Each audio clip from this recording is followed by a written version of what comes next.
Ever wondered what those symbols above Python functions actually do?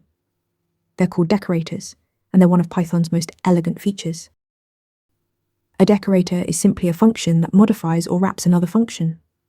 Think of it like a gift wrapper that adds extra behavior to your original function without changing what's inside. The decorator takes a function, enhances it, and returns the new enhanced version. The @symbol syntax is just syntactic sugar. When you write at timer above a function, Python automatically wraps that function with the timer decorator. It's identical to manually calling timer with your function and reassigning the result, but way cleaner to read. Here's how it works under the hood. The decorator receives the original function as input. Inside, it defines a wrapper function that adds new behavior before and after calling the original.